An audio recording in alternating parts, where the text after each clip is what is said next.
Welcome to the Chronicles of Aelyah and Kardor, Episode 1. Join us on an epic journey of valor, magic, and unyielding friendship as we follow Aelyah Silverleaf, the enigmatic sorcerer, and Kardor Oldalgar, the stalwart chosen of Bahamut. Together they set out to uncover the secrets of the legendary armor Nythandeer, a relic of unparalleled power said to hold the key to the balance of their world. Through shadowy forests, perilous trials, and foes both mortal and divine, their story begins with courage and an unshakable oath. Brace yourself for an adventure like no other. Enjoy the unfolding legend. Chapter 1. Aelyah Silverleaf. The moon hung low over the dense forest, its silvery glow spilling across the landscape like a watchful eye. Aelyah Silverleaf stood at the edge of the cliff, his pale features illuminated by the celestial light. His undead form bore an elegance at odds with the typical image of necromantic horror. Long silver hair cascaded down his back, and his violet eyes shimmered with an otherworldly intensity. "Do you ever rest, old friend?" a deep voice rumbled behind him. Aelyah turned, a faint smile gracing his lips.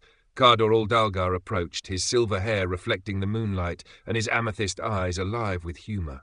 Though Kardor appeared human at first glance, the faint glow of his skin and the glimmer of draconic scales betrayed his celestial lineage. "Rest is a luxury for the living," Aelyah replied, his voice smooth and measured, "and even then it is a fleeting one." Kardor chuckled, stepping to stand beside his friend. The two surveyed the land below, a sea of trees stretching into the horizon, interrupted only by the faint glow of distant village fires. "There's a storm coming," Aelyah said, his tone suddenly heavy. Kardor tilted his head, his dragon senses stirring. "You've had a vision?" Aelyah nodded. "Adneros visited me. He spoke of Nythandeer, a relic forged by Corellon himself. It lies in a forgotten temple near Saw Ridge." Kardor's expression grew serious. "And if the wrong hands find it, then the storm will not pass. It will consume us all." Chapter 2. The Dream of Adneros. The dream came unbidden, like a tide washing over Aelyah's unconscious mind. He stood in a vast, glowing hall filled with crystalline light. Elven glyphs etched into the air shimmered and shifted, weaving ancient tales of valor and wisdom. Before him stood a figure cloaked in radiance, Adneros, the Law Guardian. The ancient Baelnorn's form flickered, his translucent body worn thin by the weight of ages. His eyes, though pale, burned with determination. "Aelyah Silverleaf," Adneros intoned, his voice resonating like a choir of distant winds. "The hour grows dire. A threat slumbers beneath the ruins of Saw Ridge, a threat that cannot be allowed to awaken." "What is this threat, my lord?" Aelyah asked, his tone reverent. Adneros raised a bony hand, conjuring forth an image of a resplendent suit of armour, its surface crystalline and suffused with a faint golden light that seemed to shimmer and dance. "Nythandeer. Forged by Corellon Larithian himself, it contains the very essence of his divine tears, each drop imbued with sacred power. It stands as a beacon of hope to the just and noble, but to the wicked and corrupt, it is a coveted prize of unimaginable power and allure that could tip the scales of fate." The vision shifted dramatically, and Aelyah beheld a corrupted creature, a grotesque amalgamation of swirling water and dark shadow, lurking ominously within the depths of a ruined ancient temple. Its body pulsed with unnatural electricity, and its very presence exuded an overwhelming sense of despair and dread. "The drowned god guards the ancient armor," Adneros continued with a grave expression. "It is a monstrous remnant of what was once a pure and noble being. This armor must not fall into the hands of those who would use it for evil purposes. Therefore I entrust this crucial task to you and your steadfast companion, Kardor Oldalgar. Together, you must embark on the perilous journey to recover Nythandeer and ensure it is protected." Aelyah's mind reeled, but he bowed low. "I will not fail you, Law Guardian." Adneros's expression softened significantly as he regarded the situation. "I know you will not falter in your resolve, but beware. The power of the drowned god is indeed formidable, and there are others who seek the armor for their own nefarious purposes, driven by greed and ambition. Trust in the bond you share with Kardor, for it is only together, united in purpose and strength, that you can truly succeed in this perilous endeavor." The vision began to fade, and Adneros's final words echoed in Aelyah's mind. "Go swiftly, child of the Silverleaf. The fate of many rests in your hands." Aelyah awoke with a start, his breath steady and calm despite the lingering weight of the dream that had occupied his mind. The first rays of dawn filtered gently through the dense forest canopy, casting dappled light across his small encampment, illuminating the surroundings with a soft glow. He rose slowly, stretching his limbs, and began preparing for the journey ahead, gathering his belongings with careful consideration and determination. Chapter 3. The Oath of Kardor. Kardor Oldalgar stirred from his slumber as the first light of dawn began to rise over the horizon. Aelyah, already clad in his well-prepared travelling gear, approached him with a quiet determination that suggested he was ready for whatever lay ahead. "A vision?" Kardor asked, stretching his broad shoulders and meeting Aelyah's gaze. "Yes," Aelyah replied, his tone clipped yet filled with urgency. "Adneros has assigned us the critical mission of retrieving Nythandeer from an ancient temple located near Saw Ridge, and time is of the essence." Kardor's striking purple eyes narrowed thoughtfully. "I've heard tales of the legendary armor, an array of stories shared by dragons far older and wiser than I. It is said to be a remarkable creation of unparalleled beauty and immense power, captivating all who lay eyes upon it." "And danger," Aelyah added. "The drowned god guards it, a being of corrupted divinity. We'll need to be at our best." Kardor's expression grew resolute, and a mischievous smile spread across his face. "Then let us waste no time at all. I swore an unbreakable oath to protect the good of this world and its delicate balance. If this armor truly holds the key to safeguarding that balance, then I will stand firmly with you in this quest, as always. With the chosen of Bahamut by my side." Aelyah thought gratefully, "Surely I will succeed." Then he too smiled. The two adventurers meticulously prepared their supplies, checking their weapons and spells with a focused intensity. Kardor donned a shimmering silver cloak, intricately embroidered with ancient draconic runes, while Aelyah expertly secured his formidable bastard sword across his back, ensuring it was ready for any impending confrontation. Before setting off, Kardor turned to Aelyah, his expression unusually serious and solemn. "I trust you with my life, just as you trust me with yours.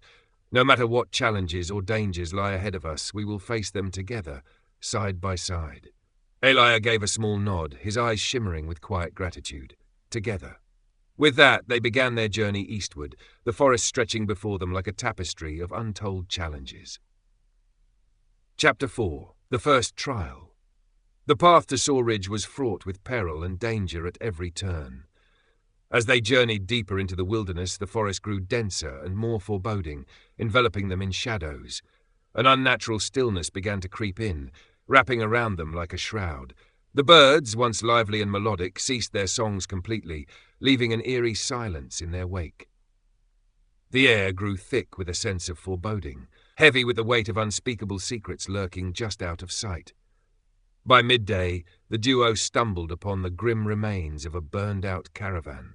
Scorched and charred wagons lay overturned, their once vibrant colours now reduced to ash, and the bodies of several unfortunate villagers were scattered lifelessly across the road, a haunting reminder of the catastrophe that had unfolded. Aelyah knelt beside one of the fallen, his hand brushing over the remnants of a tattered cloak. "This attack is fresh. Whoever did this may still be close." Kardor scanned the surrounding trees, his draconic senses flaring, or waiting for us. As if on cue, the forest erupted with a sudden and vibrant movement. A band of shadowy figures emerged from the depths of darkness, their faces adorned with intricate draconic symbols that glinted ominously in the dim light. These were no mere bandits lurking in the woods. They were fervent cultists devoted to the fearsome Tiamat.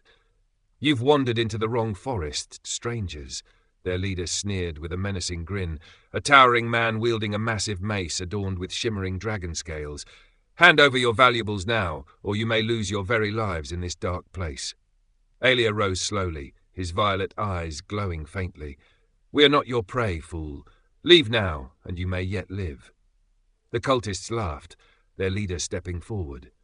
"Brave words from a dead elf. Let's see if you fight as boldly as you speak." Before the man could take another step, Kardor unleashed his celestial power with a fierce intensity. With a grand and sweeping motion of his arm, he summoned a protective aura that sent the cultists reeling backward in shock.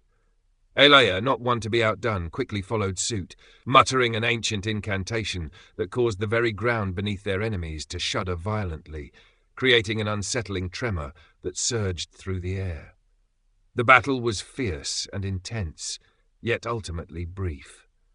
Kardor's immense might, combined with Aelyah's exceptional mastery of magic, completely overwhelmed the cultists, forcing the few survivors to flee in terror towards the depths of the dark woods. But before they could make good their escape, Kardor sent forth a line of disintegration that obliterated the remaining cultists. As the last echoes of combat faded into the stillness of the air, Kardor turned to Aelyah with a grave expression. "Tiamat's shadow grows ever longer, my friend. This was certainly no mere coincidence." Aelyah nodded grimly. "The closer we get to Saw Ridge, the more enemies we'll face. We must stay vigilant." And so their journey continued, the stakes growing higher with every step. Chapter 5. Arrival at Saw Ridge. The sun was setting in a vibrant display of colours by the time Aelyah and Kardor finally arrived at the small, unassuming village of Saw Ridge. It was nestled snugly at the base of a rugged hill, which offered a picturesque yet haunting view that seemed to capture the essence of forgotten stories. Wisps of smoke rose lazily from the chimneys of the quaint homes, curling into the twilight sky, but the streets were eerily quiet, almost unnaturally so, and a palpable tension lingered in the air like the aftermath of a recent storm, filling the atmosphere with an unsettling unease that sent chills down their spines. As they passed through the weathered wooden gates, villagers peeked out cautiously from their homes, their eyes wide with apprehension. Aelyah's unsettling undead presence seemed to disturb them deeply, though they were equally wary of Kardor, whose radiant celestial aura clearly marked him as something extraordinary and otherworldly. "They're afraid," Kardor murmured, his sharp eyes scanning the surroundings. "Something has them on edge." "Not something," Aelyah corrected. "Someone." A weathered elf approached them slowly, leaning heavily on a gnarled staff that seemed to have absorbed the weight of countless years. His silver hair was neatly tied back, and his piercing emerald eyes glimmered with a mixture of suspicion and faint hope, reflecting the depth of his ancient wisdom. "I am Tyner, the village elder," the elf said, his voice carrying the weight of years. "Travellers, you arrive at a perilous time. State your business." Aelyah stepped forward, his tone steady, measured, and full of respect. "We seek the remains of an ancient temple, one that lies in close proximity to your village. A great and malevolent evil stirs in that place, and we are determined to stop it before it spreads further and causes harm." Tynor's gaze sharpened. "The temple. You speak of the place of cursed waters, do you not? Many have ventured there, none have returned." Kardor folded his arms, his expression firm. "We are not ordinary travellers. Whatever dwells there, we will face it." The elder studied them intently for a long moment before letting out a deep sigh. "If you truly mean to challenge the drowned god, I will not stand in your way. But understand this. The temple has claimed the lives of countless souls, and it has cursed our village with its persistent malevolence. We have faced strange storms, suffered through failing crops, and endured the heartache of missing children. We have endured much more than you can imagine. If you somehow succeed in ending this blight that haunts us, you will earn our deepest gratitude. However, if you fail—" "We will not fail," Aelyah said firmly. "Now, tell us what you know." Tyner led them through the winding paths to the village's quaint small tavern, where they settled comfortably by a crackling hearth that cast a warm glow. He explained in detail that the ancient temple lay deep within the shadowy depths of the forest, cleverly concealed among the crumbling remains of ancient ruins. The drowned god had haunted this forsaken area for decades, feeding mercilessly on the fear and lives of those unfortunate enough to fall into its grasp. "Some say it was once a guardian spirit," Tyner reflected, his gaze fixed intently on the flickering flames of the fire. "A protector who became twisted and mad due to betrayal. Whatever it has transformed into now, it shows no mercy and seeks only to wreak havoc." "And the way to the temple?" Kardor inquired, his brow furrowing with concern.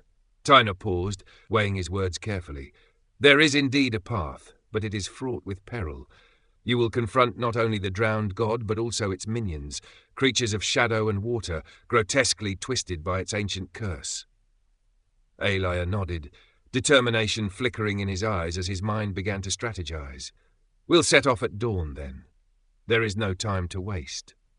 As they settled down to rest for the night, the villagers maintained their distance, casting wary glances and whispering among themselves. Some murmured prayers for the safety of the strangers, others spoke ominously of impending doom. Kardor, meticulously polishing his sword in the flickering firelight, glanced up at Aelyah. "This place feels heavy, as if the very air is saturated with sorrow and despair." Aelyah met his gaze, his expression calm yet resolute, a fire igniting within him. "Then let us be the storm that rises to lift this weight from the land." Chapter 6. Into the Forest. Dawn broke over the horizon, casting a crimson sky that painted everything in ominous hues. Aelyah and Kardor prepared for their journey, setting off with determination, guided by the detailed directions Tynor had carefully provided. The villagers stood silently, their faces etched with anxiety, watching as the pair disappeared into the depths of the forest, their eyes reflecting a complex blend of hope and despair. As they ventured deeper, the forest grew darker and more foreboding, the trees gnarled and twisted as if recoiling from the cursed land that surrounded them. The air was heavy with dampness, and the faint sound of water dripping echoed eerily around them, amplifying the sense of unease. "Do you feel that?" Kardor asked, his voice low and filled with apprehension. Aelyah nodded slowly, her expression serious. "The veil between realms is incredibly thin here. The drowned god's presence feels overwhelmingly strong." Continuing onward, the path became increasingly treacherous. Roots clawed at their feet like desperate hands, and the ground grew slick with mud, threatening to pull them down. At one point, they stumbled upon a pool of stagnant water that shimmered unnaturally, casting a strange glow. "This is no ordinary water," Kardor said, crouching beside it, studying its surface with keen interest. Aelyah extended a hand over the water, chanting softly and deliberately. The surface of the pool rippled in response, revealing a glimpse of shadowy figures writhing and twisting beneath, trapped in their eternal torment. "Corrupted souls," Aelyah murmured, her voice filled with sorrow. "They're bound to the will of the drowned god. We must tread with extreme caution." Chapter 7. The Ambush. They continued in silence, the atmosphere thickening as the air grew colder and a chilling mist began to rise around them. Suddenly, a deep, guttural growl echoed ominously through the dense trees, sending shivers down their spines. "Prepare yourself," Kardor warned, his voice steady as he drew his sword, its blade gleaming faintly in the dim light. From the shadows emerged a pack of twisted creatures, their forms a grotesque blend of water and flesh, undulating as if in a constant state of flux. Their eyes glowed with a malevolence that promised death, and their claws dripped ominously with a brackish, foul liquid that left a trail in the damp earth. The first creature lunged at Aelyah with a speed that took his breath away. He sidestepped gracefully, his bastard sword slicing through its torso with a clean, decisive motion. The creature dissolved into a puddle of murky fluid, but more were already surging forward, relentless in their assault. Kardor roared, his voice imbued with celestial power, a rallying cry that echoed through the trees as he charged into the fray. His blade glowed with divine light, illuminating the darkness as he cleaved through the attackers. Each of his movements was precise and powerful, a dance of lethal grace as he cut down the monstrous horde. Aelyah, standing steadfast at his companion's back, unleashed a burst of negative energy that swept through the mass of creatures. The wave reduced several of them to mist, their forms dissipating like shadows in the dawn.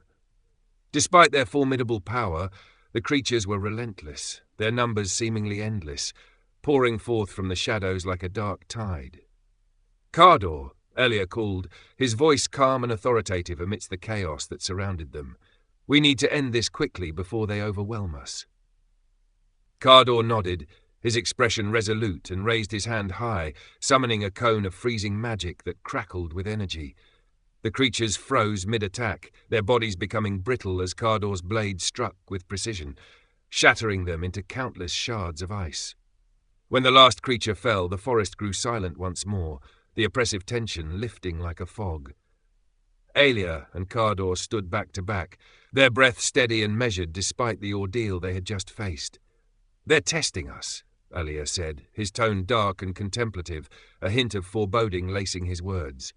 "Let them," Kardor replied, confidence radiating from him. "They'll find us far more than they can handle." With a shared understanding, the pair pressed on into the depths of the forest, knowing that the worst was yet to come, a challenge looming just beyond the shadows. Chapter 8. The Temple of Tears. By midday, the dense forest opened up to reveal a large clearing shrouded in an unnatural mist that clung to the ground like a living thing. At its centre loomed the ruined temple, its once majestic spires now crumbled and overtaken by the relentless passage of time. Thick vines crawled up its weathered walls, and the air was heavy with the stagnant, musty scent of water that had long since lost its freshness. "There it is," Aelyah said, his voice low but steady, tinged with both awe and caution. Kardor narrowed his eyes, scanning the surroundings. "The presence of evil is overwhelming here. We must tread with the utmost care and vigilance." The temple's entrance was partially collapsed, a testament to its decay, but a narrow, winding path led into the enveloping darkness. As they stepped inside, the air grew significantly colder, and the sound of dripping water echoed hauntingly through the ancient halls, each drop resonating like a distant heartbeat. The walls were adorned with faded carvings of elven deities, their serene faces now twisted by cracks and choked with moss, as if nature itself sought to reclaim them. A faint, almost feeble glow emanated from runes etched into the stone, but the illumination was weak, as if the very essence of the temple mourned its own corruption and loss. "Do you sense it?" Kardor asked, his voice barely above a whisper, as if afraid to disturb the sombre atmosphere. "Yes," Aelyah replied, his hand resting tightly on the hilt of his sword, alert and ready. "The drowned god is near, lurking in the shadows." They moved deeper into the temple, their steps careful and deliberate, every sound amplified in the stillness. Pools of dark water dotted the uneven floor, each one rippling unnaturally as they passed, as if reacting to their very presence. A sudden movement caught Aelyah's eye, a fleeting shadow darting across the corridor, a spectre of something dark and foreboding. "We're not alone," he murmured, a chill creeping up his spine. Kardor tightened his grip on his sword, determination etched across his face. "Whatever it is, it won't stop us. We must press on." Chapter 9. The Guardians of the Basin. The pair stepped into a vast chamber that was dominated by an enormous stone basin brimming with dark, swirling water that seemed to pulse with a life of its own. The air was thick with a crackling energy, and a low, guttural hum reverberated through the entire room, filling it with an ominous tension.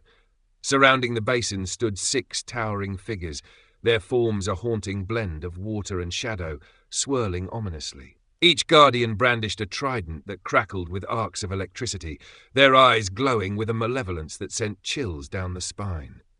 "The drowned god's sentinels," Aelyah remarked, drawing his sword with a swift motion, readying himself for the impending confrontation. Kardor stepped forward, his wings unfurling slightly as he positioned himself for battle. "I'll take the 3 on the right. Can you handle the others?"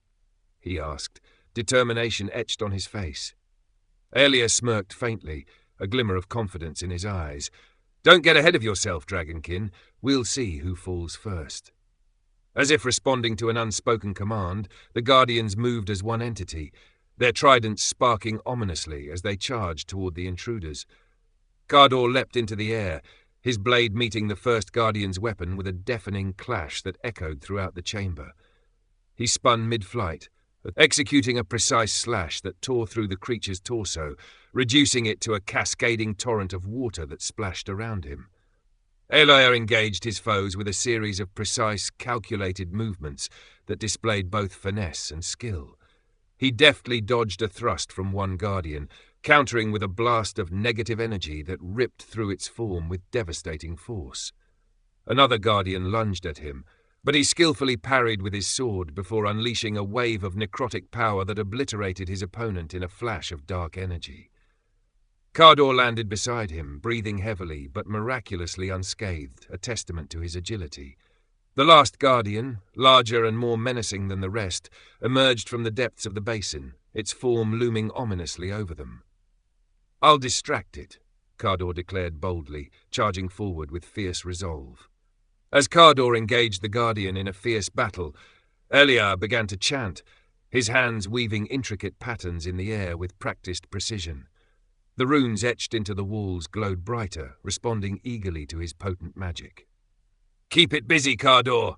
Aelyah shouted over the din of clashing weapons, urgency in his voice.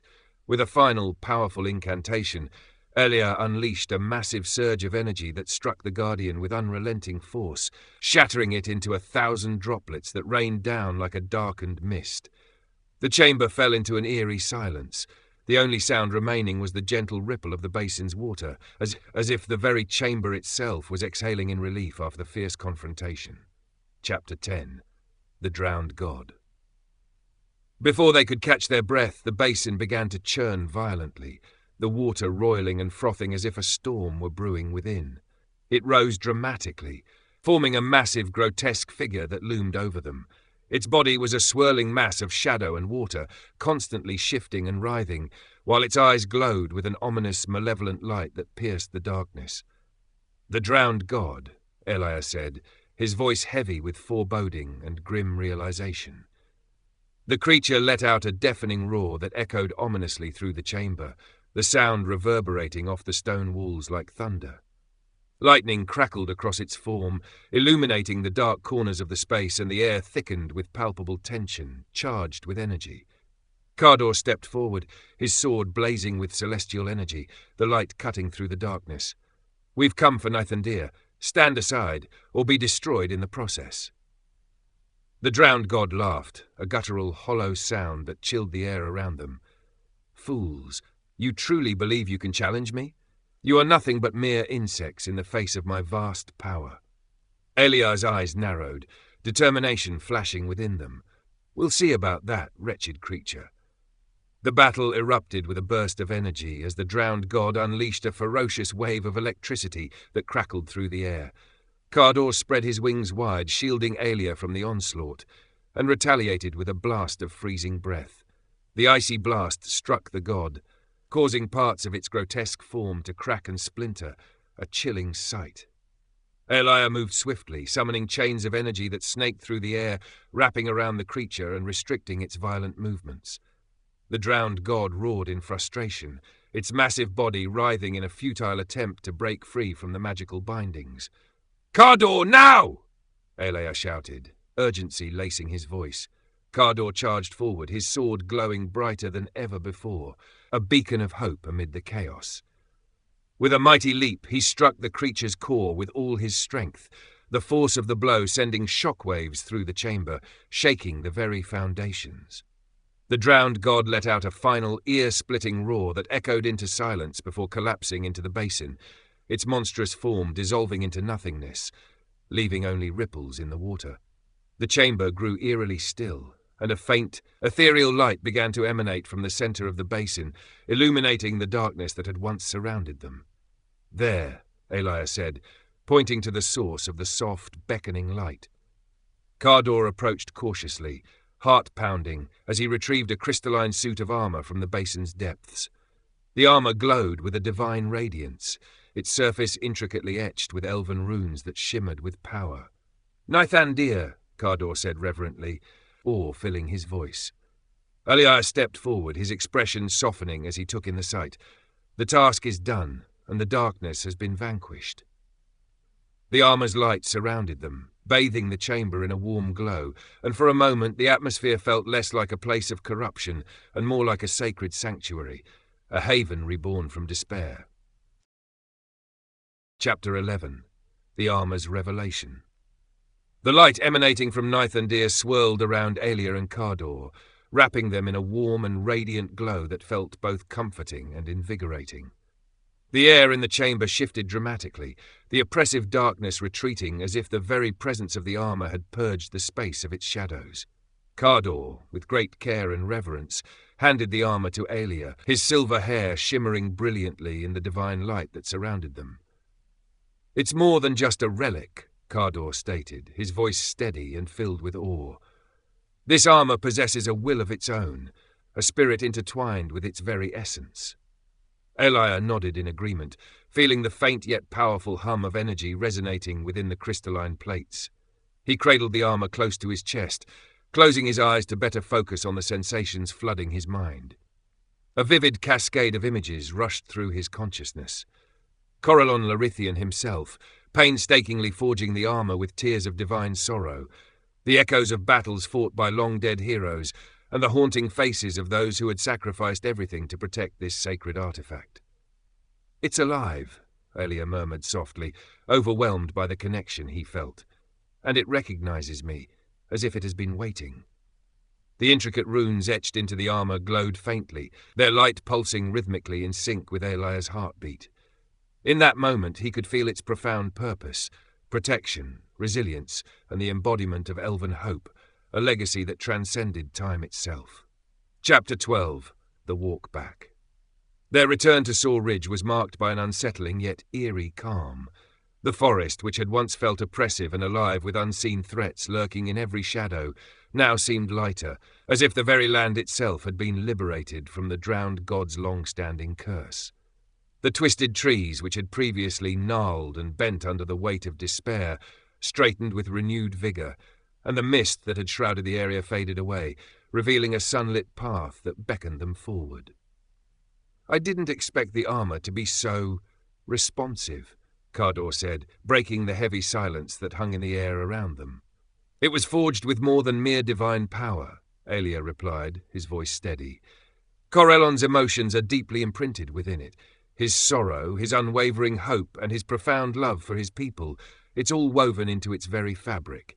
The armor is not just a tool, it is a fragment of his essence, a piece of his spirit." Kardor glanced sideways at Aelyah, noticing the contemplative expression that was etched across his companion's face. "Do you intend to wear it?" he inquired, curiosity piqued.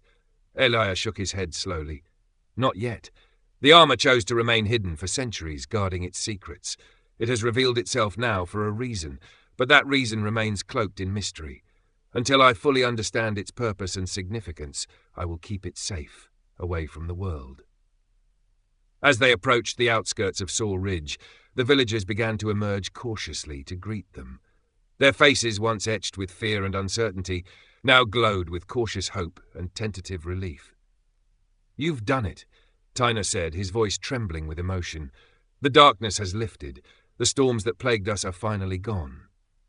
Aelyah inclined his head respectfully. "The drowned god is no more. Your village is safe now, free from his malevolent grasp." Cheers erupted from the crowd, a sound of joy that resonated through the clearing, yet Aelyah and Kardor exchanged a look of quiet understanding. They had won this battle, but they both knew well that the war against greater evils was far from over. The fight for peace and safety would continue, demanding their vigilance and courage in the days to come. Chapter 13. A Message from Adneros. That night, as the village celebrated with laughter and music filling the air, Aelyah and Kardor found themselves sitting apart from the festivities, their gazes locked on the vast starlit sky above.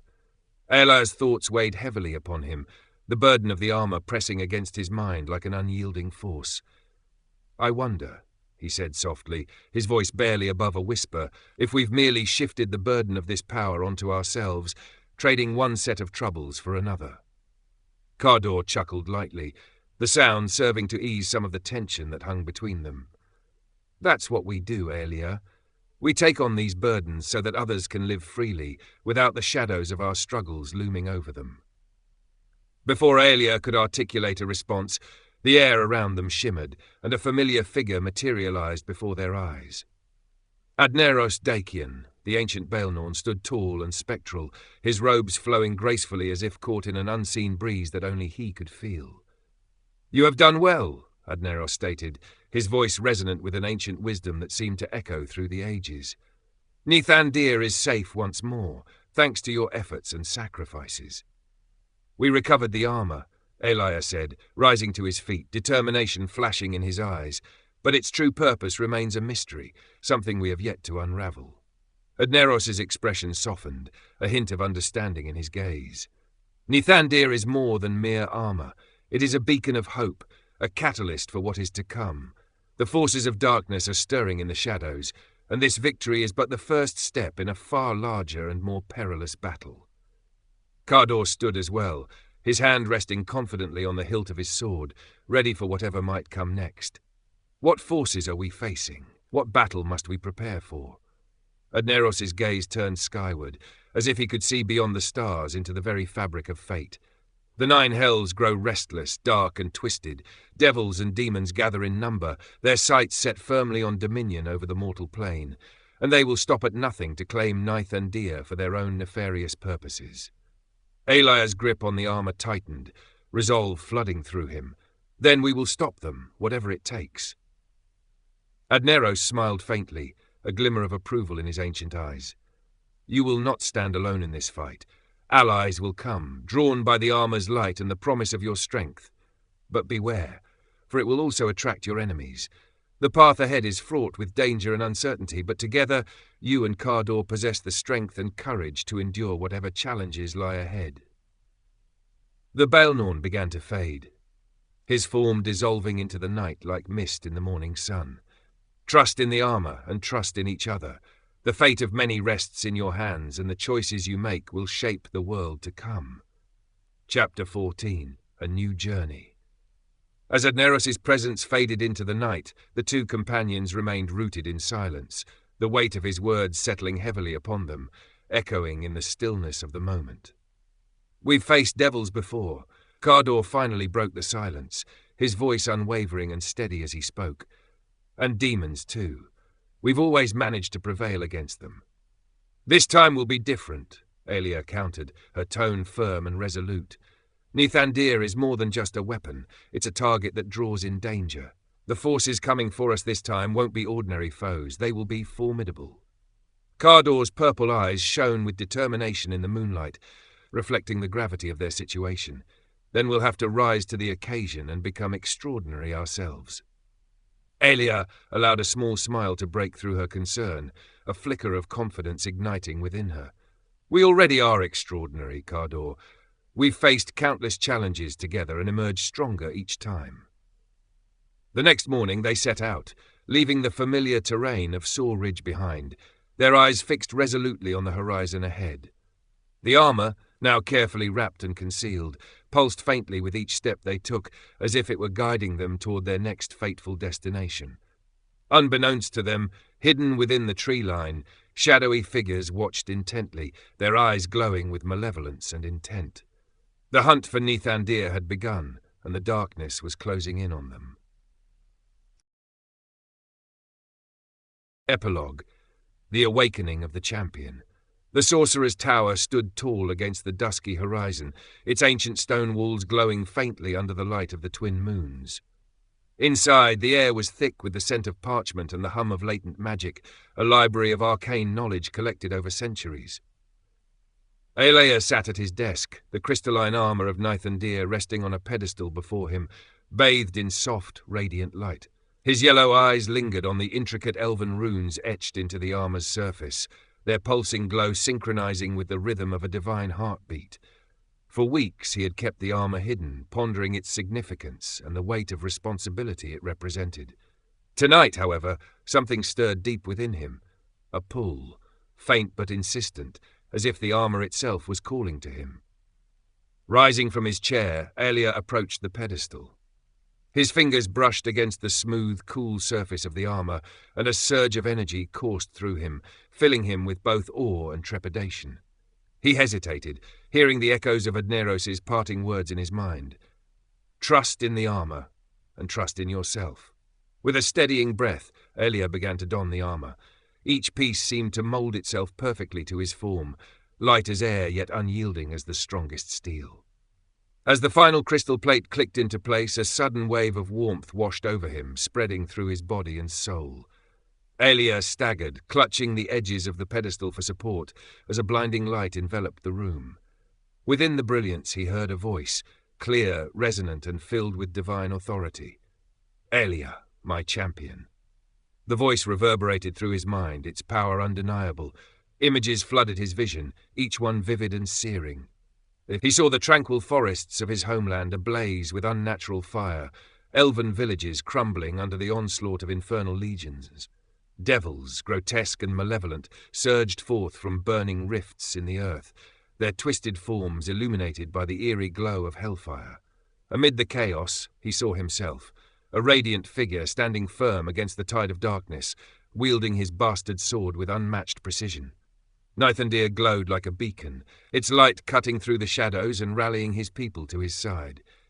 He could hear their cries for salvation, their voices filled with hope and desperation. "The time has come," the voice intoned, its tone commanding yet compassionate. "The armor was forged not merely to shield but to inspire. You are the champion the elven people have long awaited, their protector in an era of strife." Tears welled in Aelyah's eyes, the weight of the visions and the divine decree pressing upon him. "I am but one elf," he whispered, his voice trembling. "How can I stand against such overwhelming darkness?" The light intensified, and the voice softened, brimming with reassurance. "You are not alone, Aelyah. The strength of your people flows through you, and allies will stand by your side. You have been chosen because you possess the heart of a true defender, one who fights not for glory, but for the safety and unity of those he loves." As the light began to fade, leaving only the faint glow of the runes on his armor, Aelyah straightened, his resolve hardening like tempered steel. The visions had ignited a fire within him, a profound sense of duty that overshadowed his fears. He moved to the balcony of the tower, the cool night air brushing against his face.